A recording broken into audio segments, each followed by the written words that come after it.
세상의 문제는 영적인 문제입니다. 얼마 전 배우 이성균 씨가 자살을 했지요. 유흥업소 출입과 불륜 그리고 마약 혐의로 몇 개월간 경찰 조사를 받던 중에 서울 인근 공원 자신의 차 안에서 자살을 했습니다. 이 소식을 전해들은 수많은 사람들이요 충격에 휩싸였죠. 동료 연예인들과 팬들, 그를 알고 있는 사람들에게는요 큰 충격일 수밖에 없었죠. 그런데 어제 제가 우연히 유튜브를 봤거든요. 유튜브를 보는 중에 어떤 한 무속인이 이성균의 자살을 언급하더라고요. 지금으로부터 3개월 전에 그 이성균 씨의 자살을 이 무속인이 언급하면서 이성균 씨 사주를 보니까 50을 넘기기 힘든 사주라고 결론 내리고 단명을 할 수 있으니 조심하라고 언급을 하더라고요. 그리고 배우 박철 씨가 신내림을 받는 영상을 더불어서 보게 되었습니다. 유튜브 알고리즘은 하나를 보게 되면 그 주제에 맞는 이 동영상이 계속 뜨거든요. 이것을 알고리즘이라고 하는데 거기에 박철 씨가 신내림을 받는 거예요. 이 박철 씨가 온몸이 아프고 하는 일마다 어려움을 겪었던 중에 무속인을 찾게 되고 무속인의 권유로 신내림을 받는 것이죠.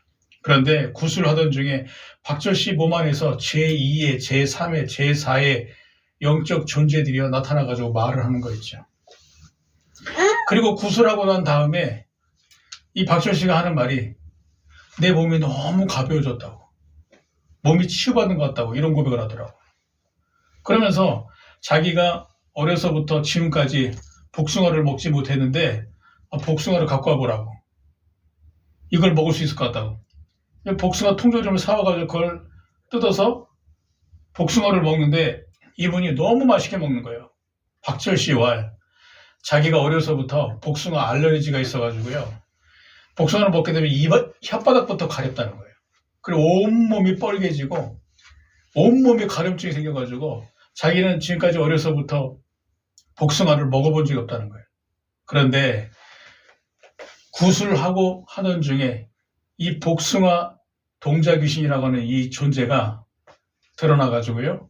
결국에는 이 실체가 발각이 되고, 구술하면서 이제 그 귀신을 퇴치를 하게 된 거죠. 그러다 보니까 이 박철 씨가 구슬 마치고 난 다음에 복숭아를 먹을 수 있을 것 같다고 복숭아를 먹는 거 보세요. 영적인 문제. 대다수의 사람들은 모르고 가볍게 취급하고 대수롭지 않게 여기는, 그리고 그 문제를 넘기는 게 영적 문제인 것입니다. 종교인들은 알지만 잘못 알고 있고 틀린 답을 쓰는 문제이죠. 이 문제가 영적 문제인 것입니다. 고 이성균 씨와 박철 씨. 고 이성균 씨는 사주가 단명이잖아요.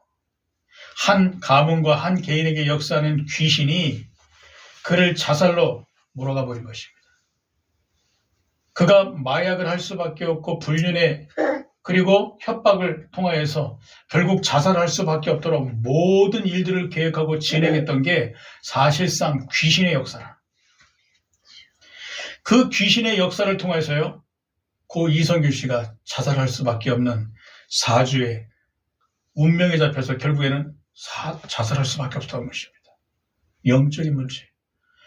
고 이성균 씨가요, 영적인 문제 속에서 시달렸고 영적인 문제 속에서 생을 마감했다는 거예요. 우린 이 눈으로 사건을 봐야 되는 것입니다.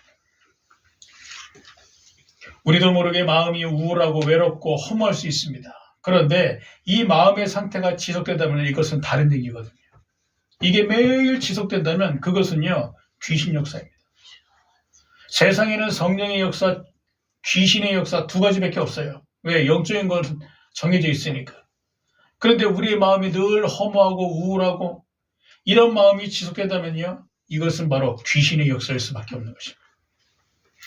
결국엔 악한 귀신이 정신질환과 각종 중독과 탈선, 자살로 몰고 가는 것이, 이 영적인 문제가 가문 대대로 있었고 지금 나에게까지 찾아온 것입니다.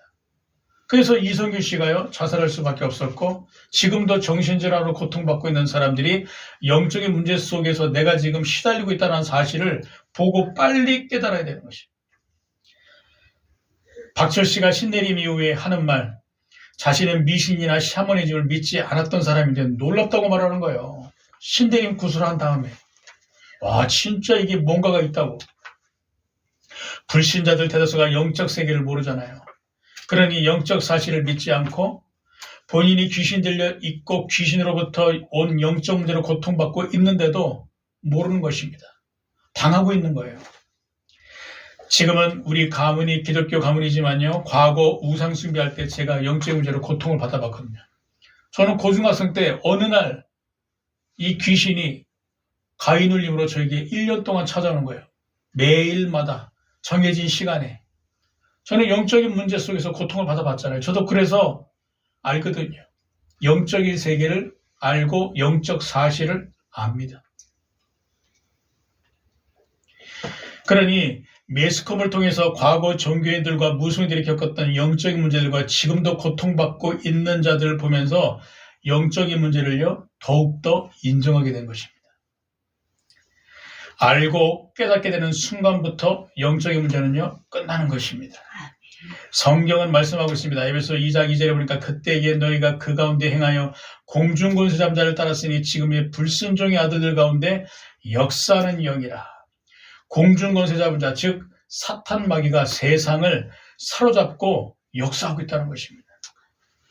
불순종의 아들들, 즉 예수를 그리스도로 믿고 따르지 않는 사람들을 일컬어서 불순종의 아들들이라는 겁니다. 그들에게 역사하고 있는 악한 영적인 존재들이 있다는 것입니다. 우리가 예수 믿지 않으면 안 될 이유가 영적인 문제죠. 이 문제는 인간에게만 있는 문제잖아요. 성경은 말씀하고 있습니다. 인간은 영적 존재라고.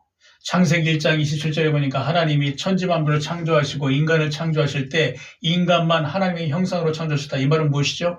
하나님은 영이신데 인간만 영적인 존재로 만들어진 인간은 영적인 존재라는 것이죠. 그래서 인간은요, 영적인 문제가 있어요. 이것을 알아야 되는 의사, 과학자, 수많은 전문인들이요, 이 영적 존재인 인간의 본질을 알고 인간에게만 있는 영적인 문제를 알아야 되는 것이죠. 그래서 우리의 영적인 상태가 중요한 것입니다.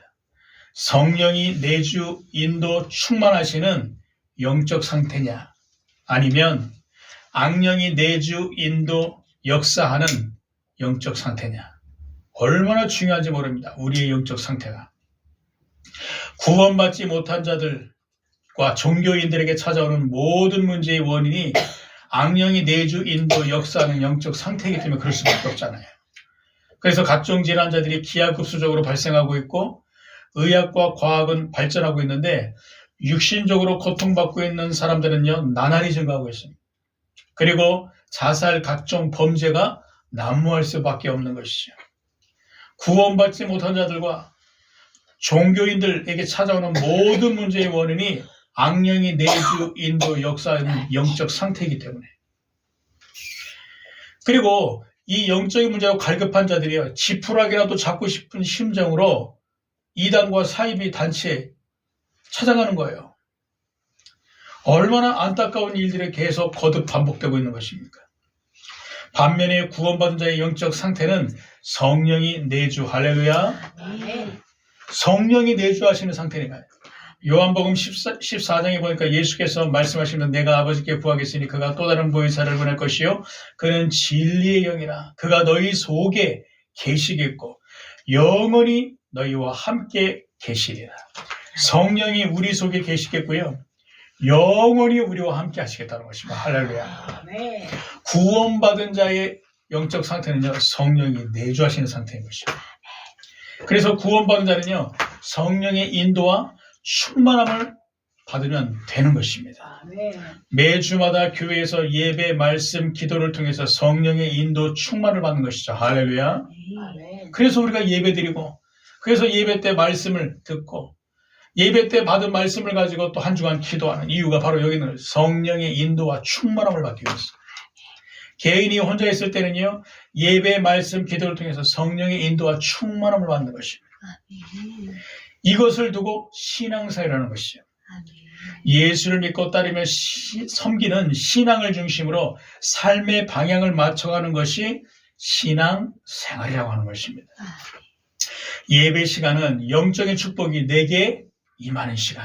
할렐루야. 아멘. 개인, 가정, 가문, 후대에게 와 있는 장차 오게 될 영적인 문제를 완전히 몰아내고 하나님이 위에서부터 내려주시는 영적인 축복을 받는 시간. 아멘. 그래서 구약 성경에 보니까 여호와께서 광야길 가는 이스라엘 백성들에게 성막을 중심으로 살라고 그러나요.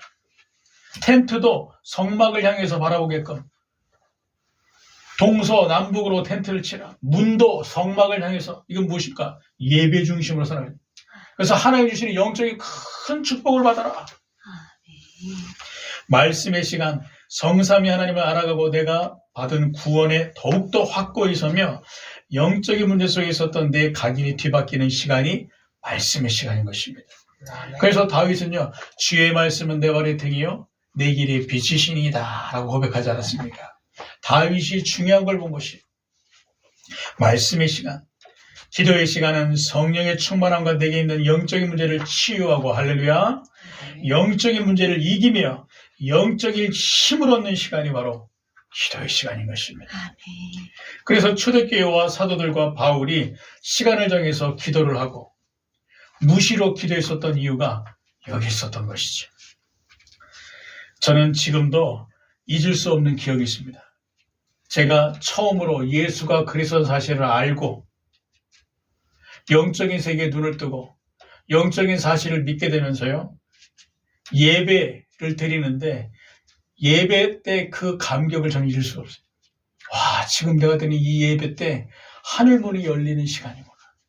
성삼위 하나님이 이 성도들이 함께 하나님의 이름을 찬양하는 이 찬양을 기뻐 들으시고 대표 기도하는 자의 기도를 듣고 응답하시고 하나님이 주시는 말씀을 통해서 강단 말씀을 우리 성도들에게 성취시키시는 예배 시간은 이 놀라운 영적인 최고의 축복이 많은 시간이구나.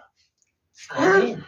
말씀의 시간, 이 말씀을 통해서요, 예수가 그리스도인 사실을 계속 발견해야 되면서요, 저에게 있었던 숨겨졌던 내재되었던 저도 알지 못했던 영적인 문제가 하나둘씩 떨어져 나가는 부분들을 체험했잖아요.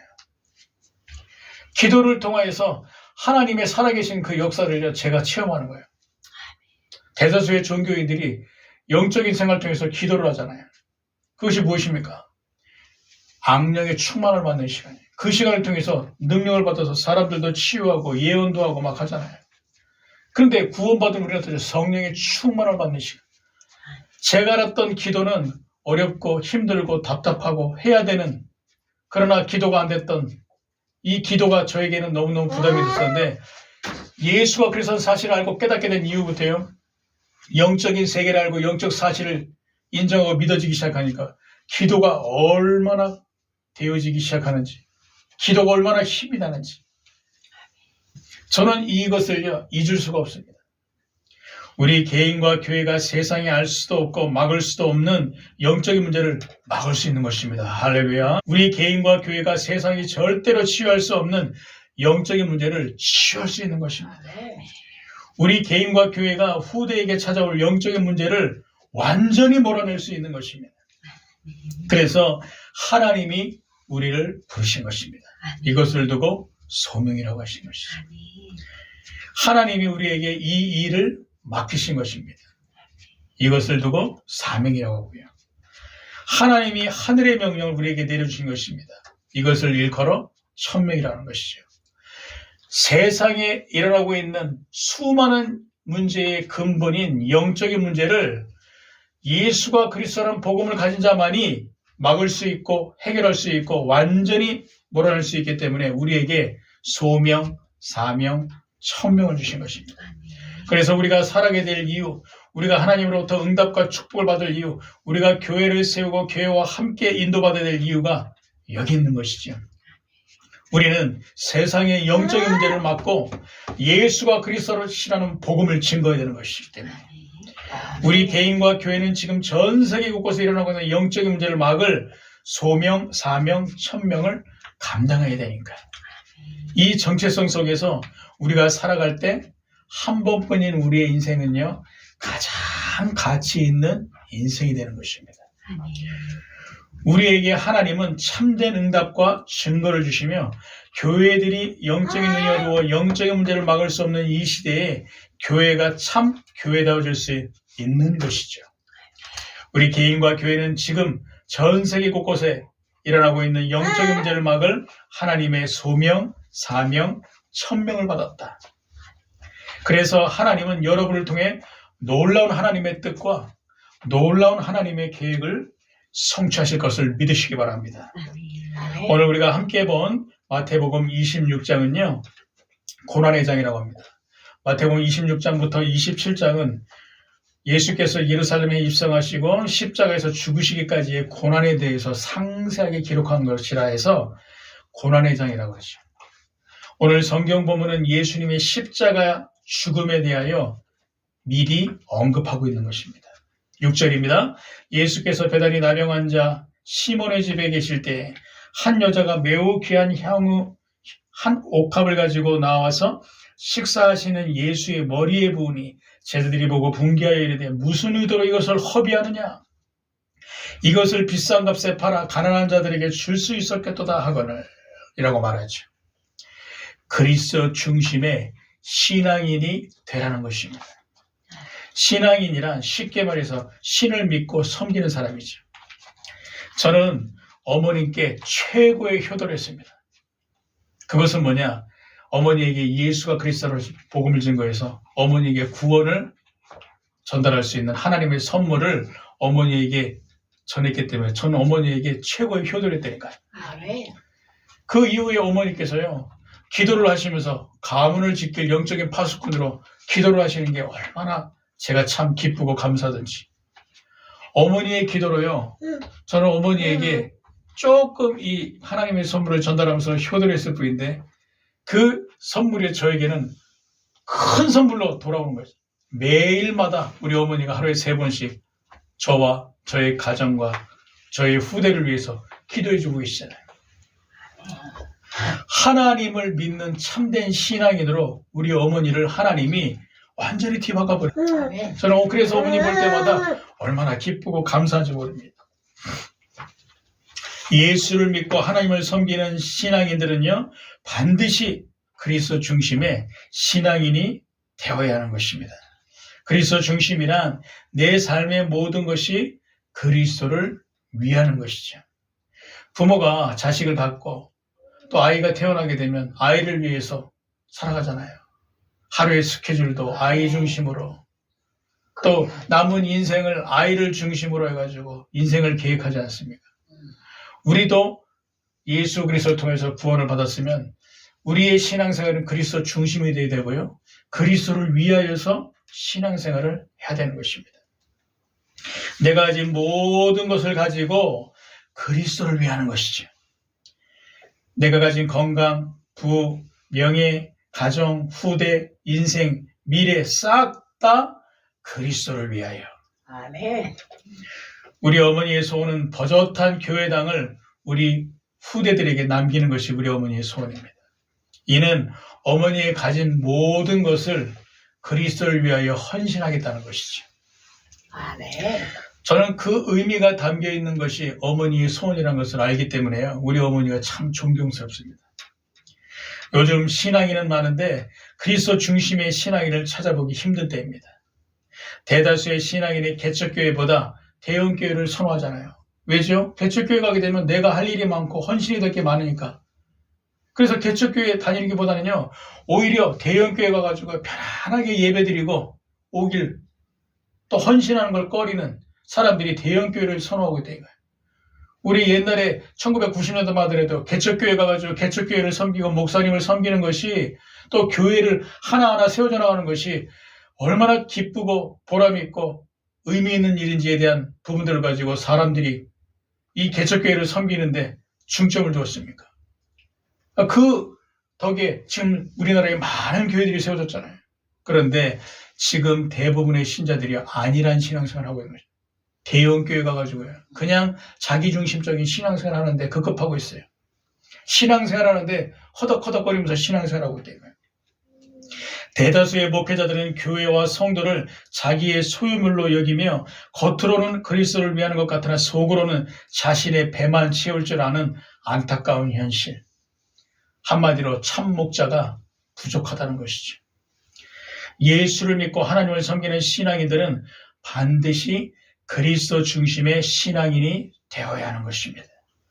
바울은 말합니다. 내게 있는 것이 그리스도니 죽음도 유익함이니라. 나의 달려갈 길과 주 예수께 받은 사명 하나님의 은혜의 복음을 증언하는 일을 마치려면 나의 생명조차 조금도 아끼지 아니하려 함이노라. 바울은 이렇게 말하면서요. 내 생명보다도 그리스도가 더 중요하다. 내가 가진 모든 것을 그리스도를 위하여 나는 바칠 수 있다. 이 사람이야말로 정말로 그리스도 중심의 신앙이지 않습니까? 그리스도 중심의 참 신앙인. 우리는요. 이런 바울과 같은 신앙 고백을 하면서 진짜 바울과 같은 이런 신앙생활을 해야 되는 것입니다. 하나님이 원하시는 것이죠. 로마서 16장에 보면 그리스도를 위하여 바울에게 헌신한 신앙인들이 언급되어 있지 않습니까? 그리스도를 위하여 바울에게 헌신하고 수고한 자 누구누구, 그리스도를 위하여 바울을 사랑하는 자 누구누구, 그리스도를 위하여 바울을 보호하는 자, 온 교회의 식주인으로 자처하는 자 7변명을 가진 자들을 로마서 16장에 바울이 언급을 하면서 그리스도를 위하여 함께하는 자들을요 말하고 있지 않습니까? 성경 본문에 등장하는 여인도 그리스도를 위하는 자였습니다. 예수께 향유를 붓는 사복음서의 이야기가 마태, 마가, 누가, 요한복음에 나와 있거든요. 마태, 마가복음에는 동일한 사건으로 마태복음 26장 6절에서 13절, 마가복음 14장 3절에서 9절에 나와 있습니다. 베다니 나병 환자의 시몬의 집에서 6월절 이틀 전에 예수께서 예루살렘 입성 후에 한 여인이 주님의 죽음과 관련하여 향유를 부은 사건을 언급한 것이 향유 옥합에 대한 내용이죠. 그리고 누가복음 7장 36절에서 50절에 갈릴리에서 일어난 사건으로 죄를 지은 한 여인이 향유를 부은 사건이 있는데 여기서는 죄사함의 은총과 관련되어 있는 것입니다. 요한복음 12장 1절에서 8절에는 나사로의 집에서 6월절 6일 전 예루살렘 입성 전에 나사로의 누이 마리아가 예수께 향유를 부은 사건, 이 네 가지가 사복음서에 예수께 향유를 부은 사복음서의 이야기로 기록되어 있습니다. 여러분도 잘 아시다시피 향유는 나드라고 하죠. 인도산 고급 향유라고 합니다. 장례 용품으로 사람이 죽게 되면요 그 몸에 바르는 향유. 팔레스타인의 장례 관습과 연관이 되어 있는 것입니다. 이것이요 굉장히 비싸다고 얘기하는 거예요. 뭐 어떤 사람은 1년치 임금에 달하는 아주 값비싼 것이라고 말하더라고요. 성경 본문의 여인은 그리스도 중심의 신앙인이지. 그리스도를 위하는 신앙인이었던 것입니다. 사람들이 예수님에 대하여 의문을 계속 품고 있었습니다. 저 예수가 그리스도인 것 같기도 하고 아닌 것 같기도 하고, 저 예수가 진짜 과연 구약에 예언된 메시아가 맞는가라고 의구심을 품고 있게 될 때 이 여인은요 예수가 그리스도시라는 확신을 가지고 그 감격을 표현한 자인 것입니다. 당시 예수를 믿고 섬기며 따르는 많은 무리들, 심지어 사도들까지도요 의심을 품고 있는데 이 여인은요 예수가 그리스도시기 때문에 장차 구약 성경에 예언된 대로 예수는 십자가에 죽고 장례를 치를 것이 확실하구나, 이것을 미리 내다보고 예수께 향유를 가져와서 식사하시는 예수의 머리에 기름을 부었던 것이죠. 이 예수 그리스도께서 이것을 두고서 칭찬하시지 않습니까? 내가 알고 있다. 내가 기뻐하노라. 왜? 내 장례를 위해서 한 것이기 때문에. 예수님께서 인정하시고 기뻐하시지 않습니까? 그러나 성경 본문에선 여자의 행동을 두고 예수께서는 좋은 일 행하니라 말씀하시지만요 10절부터 12절까지 해서 예수님 칭찬하신 내용이고요. 그러나 우리가 그리스도를 위하여 성도와 성도 간에 목회자와 교회를 위하여 더 나아가서 세상에서 복음 전파를 위하여 크고 작은 헌신과 봉사와 충성을 해야 되는 것이 당연하게 그리스도를 위하는 것인데, 안타깝게도요 제자들은 그리스도 중심으로 그리스도를 위하는 것이 무엇인지 알지 못하고 있었던 것입니다. 그러다 보니까요 8절 9절에 제자들이 여인의 행동을 보고 탓하잖아요. 제자들이 보고 분개하여 이르되 무슨 의도로 이것을 허비하느냐. 이것을 비싼 값에 팔아 가난한 자들에게 줄 수 있었겠도다 하거늘. 예수님은 기뻐하시고 여인의 행동을 칭찬하시는데요. 예수님의 12제자인 사도들은요, 하나같이 아니 이것을 왜 깨뜨려서 왜 허비하느냐. 이것을 가지고 가난한 자들에게 나눌 수 있지 않느냐. 예수님의 가장 최측근인 제자들은요, 예수가 그리스도라는 확신 가운데 서지 못했던 것이죠. 그리고 장차 십자가에 죽으시고 무덤에 장사진에 예수님의 이 구약의 예언을 놓치고 있었던 것이죠. 얼마나 안타깝습니까? 이것이 바로 그리스도 중심의 신앙을 갖지 못한 자의 모습이고 그리스도를 위하는 것이 무엇인지 알지 못하는 자들의 말인 것입니다. 대다수의 신자들이 왜 헌금을 부담스러워하죠? 그 마음 중심이 물질 중심이기 때문에. 대다수의 신자들이 개척교회에서 헌신하고 섬기는 것을 왜 꺼리끼죠? 그 마음 중심이 나 중심이기 때문에. 대다수의 신자들이 그리스도의 복음의 말씀보다 응답과 축복의 말씀을 왜 선호하죠? 그 중심이 성공 중심이기 때문에. 주님보다도 한마디로 세상을 더 사랑하는 것입니다. 그리스도 중심이 아닌, 그리스도를 위하는 것이 아닌 결국에는 나, 물질, 성공 중심의 사람들이 이룰 수밖에 없는 것이죠. 제자들의 중심은 그리스도 중심이 아닌 것입니다. 그리스도를 위하는 것이 무엇인지 알지 못하는 것이지. 이들을 정죄하고 탓하는 것이 아닙니다. 나, 물질 중심, 성공 중심에 있는 신자들을요, 지금 제가 탓하는 것이 아니라니까요. 그리스도의 은혜가 그들에게 필요하다는 것입니다. 은혜 받으면 다 바뀌고요. 할렐루야. 아멘. 은혜 받으면 다 변화될 수 있는 것입니다.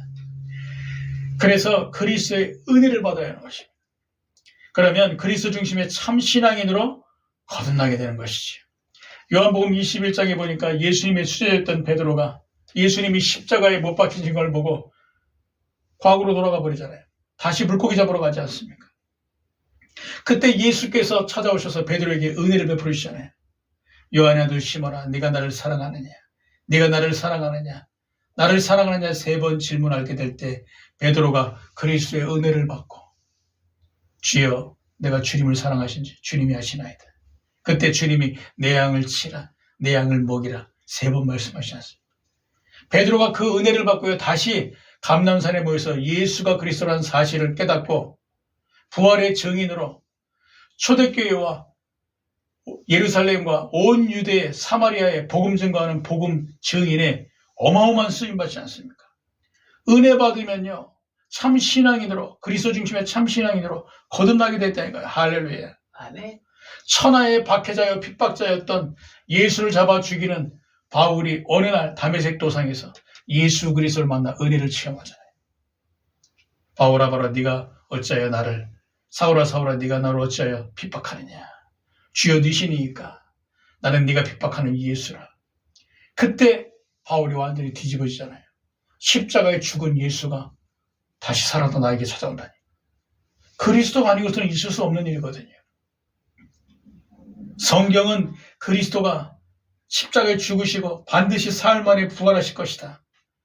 그 예수는 이미 죽고 없다고 자신은 완전히 결론 내렸는데요. 웬일입니까? 자기 자신에게 예수께서 다시 찾아오신 걸 보고서 아, 예수가 구약에 예언된 그리스도가 맞았구나. 왜죠? 부활했으니까.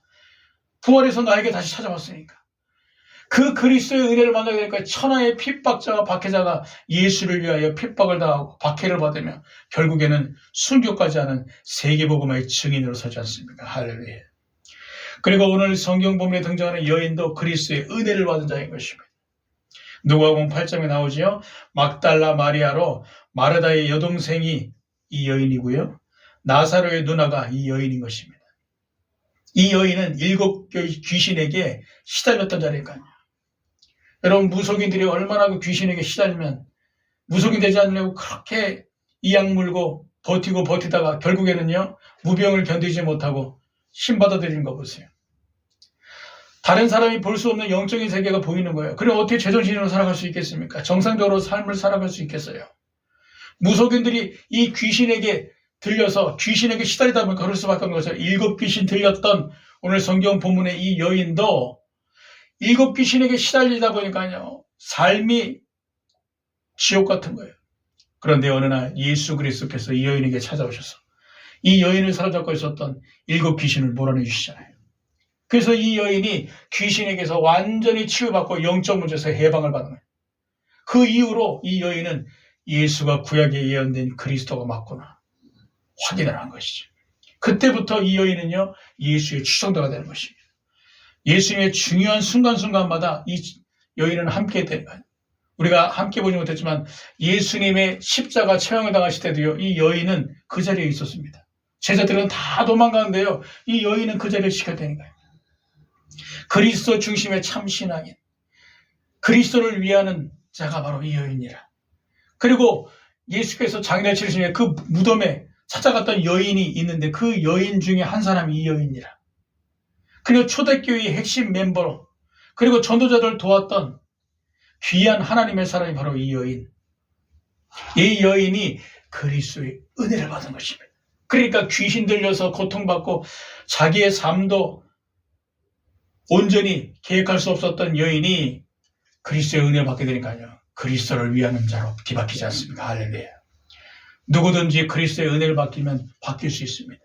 나에게 있는 마음의 문제, 정신의 문제, 또한 나에게 있는 과거 종교생활의 습관들, 나에게 있는 중독의 문제들, 이 문제 가운데서요, 자포자기하지 말고 낙심하지 마십시오. 그리스도의 은혜 받으면 다 변화되고, 할렐루야. 그리스도의 은혜 받으면 다 살 수 있습니다.